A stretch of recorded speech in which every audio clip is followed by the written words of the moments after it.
वो हमें जरूरत है उस बात की, तो उसको संभालना चाहिए। अगर आप एकाग्रता पूर्वक सत्संग सुनेंगे तो आपको कभी प्रश्न नहीं करना पड़ेगा। आज अगर प्रश्न उठ रहा हो तो सुनते रहना, 1-2 दिन में उत्तर आ जाएगा आपके पास। वो तरंग आएगी, वो आपसे वही प्रसंग हटके आ जाएगा, एकदम प्रसंग से हटकर वो बात आ जाएगी। ये तरंग आकर के बुलवा देगी, क्योंकि सर्वांतर्यामी गुरुदेव आपके भी हृदय में ईश्वर भी है, तो वही बुलवा देंगे। कुछ साधक क्या करते हैं, प्रमाद स्थिति करते हैं कि जैसे दिन भर सेवा परिचर्या या जो भी गृहस्थ हो या विरक्त हो, अब रात्रि के समय वो समझते हैं कि अब सोने जाना, थोड़ी देर मनोरंजन कर लेते हैं। तो मोबाइल है, टीवी है या मानसिक है, वो इधर उधर मन को, और फिर शयन करते हैं। उनकी रात पूरी अंधकारमयी काल रात्रि हो जाती है, साधन को नष्ट करने वाली बन जाती है और अशांति। सुबह वो निरुत्साहित उठते हैं, सुबह वो खोए हुए उठते हैं, सुबह वो अपने को अधूरा पाते हैं, उत्साहहीन। अब वो केवल बनावटी रह जाता है, आंतरिक खोखले हो जाते हैं। इसलिए आप रात्रि को संभालिए, रात्रि को संभालिए। शयन के समय आप बहुत सावधान रहिए, तो सुबह आपका संभल जाएगा। सुबह संभल गया तो पूरा दिन संभला रहेगा, रात्रि संभल गई तो पूरा जीवन संभला रहेगा। बहुत ही एकांतिक वार्ता है।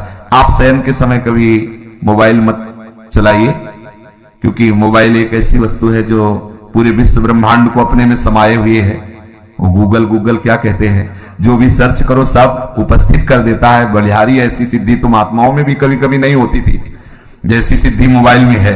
नहीं, सर्च करो, हर विषय लो। महात्मा भी है तो एक सब विषय का थोड़ी वो सिद्ध होता है, वो तो भगवत विषय का सिद्ध होता है। और जो मोबाइल है वो हर विषय का सिद्ध है। आप किधर भी सर्च, बोले राधा कृपा तो राधा कृपा कटाक्ष से शुरू कर देगा, और वहां से सत्संग तो राधा केली कुंज से सत्संग शुरू कर देगा, और कुछ भी तो और कुछ भी शुरू कर, जो चाहो। हाँ, हरि कृपा का दुर्लभ नहीं तो मोबाइल कृपा का दुर्लभ नहीं, जो चाहो सब। अब साधक तो वैसे ही, जो साधक का मन है वैसे ही, मतलब तूफान समझो। अब उसको एकांत मिलाओ, शयन, दरवाजा बंद, बोले अब तो भजन करते हुए डूबना है, वो डूब गए। मोबाइल बहुत बड़ा सहयोगी भी है।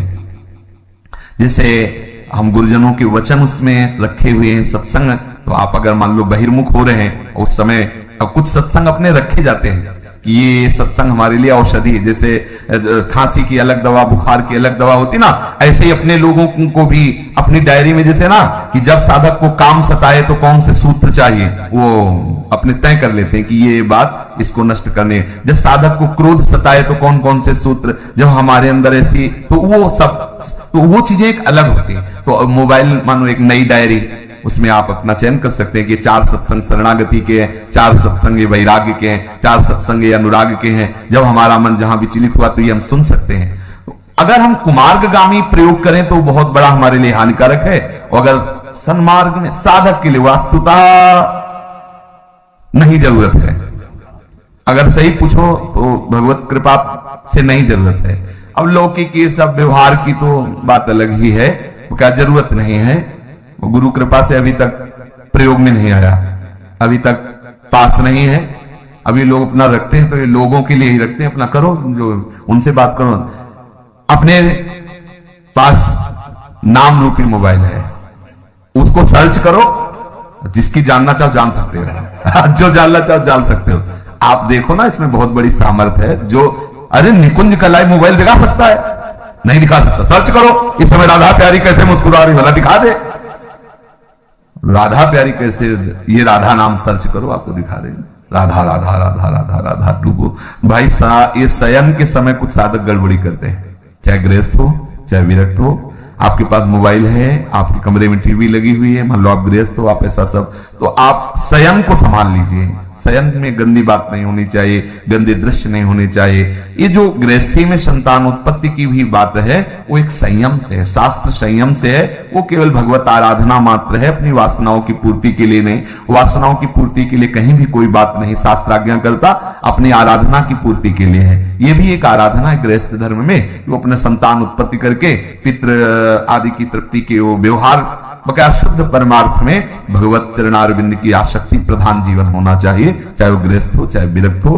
तो हम खुद जानते हैं कि हमारा मन किधर जा रहा है और हमसे क्या करवा रहा है। ये प्रार्थना है सब साधकों से, विनम्र प्रार्थना है कि आप अगर एकांत में ऐसा कुछ दृश्य देखते हो, ऐसा कुछ करते हो, तो आप ना करें। ये नियम ले लीजिए कि मोबाइल जब शयन करने जा रहे हो तो उसके पहले ही उसका स्विच ऑफ कर दीजिए। ज्यादा बातचीत भी किसी से मत रखिए, जितनी आवश्यकता है। तो ये यंत्र है, बस 2 शब्दों का उत्तर हाँ ना या कोई बात है। कुछ लोग ऐसे होते हैं कि वो घंटों ऐसे ही लगाए रहते हैं। साधक कैसे बात करेगा इतनी देर, कैसे बात कर सकता है? उसका तो चिंतन छूटेगा। हाँ ना में उत्तर दे लो, चलो कोई अगर व्यवहार के लिए आपके पास यंत्र है, लेकिन किसी किसी को देखते थे चिपके ही रहते हैं इसमें मोबाइल में। हाँ और क्या ये है, छोड़, नाम जप कर, भगवत चिंतन कर, लीला कथा में डूब, ये क्या और उसमें लगे हुए हैं। हाँ, सावधान रहिए इन यंत्रों से, जितना हमें आवश्यक हो। वैसे बिल्कुल आवश्यक नहीं है, लेकिन आवश्यक हो। आप दूर देश में रहते हैं, दूर रहते हैं, भगवत कथा आदि के लिए नाम न छूटे। और शयन के समय नाम में, भले 1 मिनट बाद आप सो जाते हैं, लेकिन नाम का ध्यान करते हुए उसका फल होगा। आप नाम के ध्यान में ही जगेंगे। देख लेना, ये मतलब अनुभूत विषय है। अगर नाम में आप डूबते हुए शयन कर रहे हैं तो आप जागेंगे नाम। और नाम में जो डूब कर शयन करता है वो लीला में जाता है, वो भी निद्रा में नहीं जाता। पक्का समझना।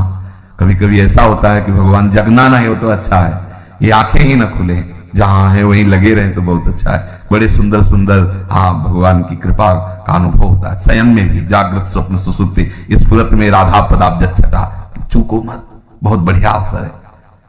अगर आप इन बातों को ध्यान देकर सुनेंगे तो ये हृदय की बातें हम कहते हैं। मतलब देखो, एक होता है कि हम इस श्लोक बोले और इस श्लोक का अर्थ होता है भैया चले हमारा 2 घंटे का समय। हमारा केवल यही उद्देश्य है, आप सुलझ जाओ, हम आप सुलझ करके अपने प्रभु के मार्ग में सच्चाई से चले, सच्चाई से प्रभु को पुकारें और ये जीवन लाडली लाल के चरणों में अर्पित हो जाए। इतने उद्देश्य। अपने लोग ना विद्वान है और ना अपनी कोई दिनचर्या में हो कि भाई प्रवचन करना है। अपने हृदय की बातें आपस में कर लेते हैं और सुलझ जाते हैं और प्रिया प्रीतम तक चलते हैं। बस बात इतनी है, यहाँ की जो चर्चा है ना, बस वो इतनी है कि हम आपस में समझें कि हमारी गलतियां कहां हो रही है, हमारे भजन में त्रुटि कहां हो रही, हमारा भजन का जो प्रभाव है वो हम पे लागू क्यों नहीं हो रहा है। हम सावधानी पूर्वक अगर चले तो बहुत जल्दी हम परमानंद में डूब जाएंगे। ये जहां जहां हमारा मन जा रहा है वहां से हटाना होगा हमें, प्रिया प्रीतम के नाम बल से प्रिया प्रीतम में लगाना होगा। तो एक दिन ऐसा आएगा कि लग जाएगा, और जब लग जाएगा तो हटेगा नहीं। श्री राधा वल्लभ लाल की। निद्रा, ये सोने के सुख में नहीं जीवन बर्बाद करना चाहिए। एक नियत समय रखो सोने का, अभ्यास कर लोगे, बिल्कुल बिना अलार्म बजे आपकी नींद खत्म हो जाएगी। अभ्यास बहुत बड़ी सामर्थ्य है, बहुत बड़ी। अगर नींद लेने का आपने अभ्यास बना लिया है तो यह आपके जीवन को नष्ट करने का बहुत बड़ा साधन बन गया। कुछ लोगों को सोने में सुख मिलता है कि सोते रहो। भैया कमाने आए हो, बड़ी मुश्किल से पास बना है, इस भारत भूमि में तुम्हारे जन्म हुआ, मनुष्य योनि में, कुछ दिन के बाद ये सब खींच लिया जाएगा। सोने में समय क्यों बर्बाद कर रहे हो? कमाओ, सदाचरण करो, समाज को सुख पहुंचाओ, नाम जप करो, बड़े बुजुर्गों को सुख पहुंचाओ, किसी को दुख ना पहुंचाओ। ये कमाई कर लो। कमाई करने आए हो या तुम्हारा कुछ नहीं, कुछ नहीं, न था ना है न रहेगा। होश में तुम्हें जो पद मिला है, जो सामग्री मिली, जो जीवन मिला है, लगा दो पर सुख में और निरंतर भजन करते हुए जीवन मुक्त हो जाओ। क्योंकि स्वसुख में पाप बने हैं तो तत्सुख में समस्त पापों पर विजय प्राप्त कर लो। पर समझ नहीं आता। हर समय हमें सावधान रहना। एक समय नींद को देना है, उचित दे लो, क्योंकि आप साधक हो, उचित दे लो। इसके बाद इससे शत्रु की तरह बर्ताव करो। अभ्यास बहुत बड़ी ताकत है, बहुत बड़ी ताकत। ये कोई सिद्धि नहीं, अभ्यास। आपने यदि अभ्यास किया है, नींद का आदर किया है, तो आप ऐसे भी हैं। साधकों के सामने बताया था कि मुझे बस भोजन पवा दो तो मैं सो जाऊंगा, फिर भोजन पाऊंगा, फिर सो जाऊंगा। मेरा अभ्यास इतना दृढ़ है। धन्य है आपका जीवन जो ऐसा अभ्यास सिद्ध कर लिया है। अरे बर्बाद करने के लिए सोना थोड़ी है। तो यहां कह रहे हैं अति निद्रा, उचित निद्रा आवश्यक है। जब तक शरीर भाव में साधना हो रही तो जरूरी है। और ईर्ष्या, दूसरे की बढ़ोतरी देखकर जो ईर्ष्या होती है, जो जलन होती है, ये उपासक को उपासना में बढ़ने नहीं देती। इसको संभालिए। एक ही उपाय है, जिस पे ईर्ष्या हो भगवत भाव कर लो। प्रभु मैं आपको जान नहीं पा रहा हूं, फिर भी मेरे अंदर में आपके प्रति, आपके ही प्रति है, क्योंकि आपके हैं ना। प्रभु मेरा सुधार कर दो, बहुत जल्दी सुधार हो जाएगा। मोह, भले परिवार में रह रहे हो, पर इतनी तो बात समझ लो, ना वो तुम्हारे हैं ना तुम उनके हो। ये तुम्हें समझ में भले ना हो, पर डाल लो। सुत बलितादि जान स्वार्थ रत ना करो नेह सविते, अंत ही तो ही तजेंगे पामर तू न तजय बहिते। जैसे आप स्टेशन में होते हो, तो किसी से मोह थोड़ी करते हो, बैठे हैं सब आसपास, कोई चाय पी रहा है, कोई हंसी मजाक कर रहा है, बातें कर रहे हैं, सब मिलान हो रहा है, गाड़ी आई, किसी से कोई मतलब नहीं, अपनी गाड़ी ऐसे ही जैसे प्याऊ में हम खड़े हैं, भीड़ है, पानी पिया, चल दिया। ऐसे ही आपको समय मिला है 70 वर्ष, 80 वर्ष, 100 वर्ष, उन जनों के बीच में रहकर अपनी गाड़ी का इंतजार करो और भगवत प्राप्ति करके अपने परम धाम जाओ। पर अगर नहीं समझ पाए तो ये माया ऐसा लगती है, मेरा पुत्र, मेरी पत्नी, मेरा परिवार, मैं, पूरा समय चला जाता है। फिर जिनको तुमने मैं करके, अब वो अंतिम समय दिखाई देता है।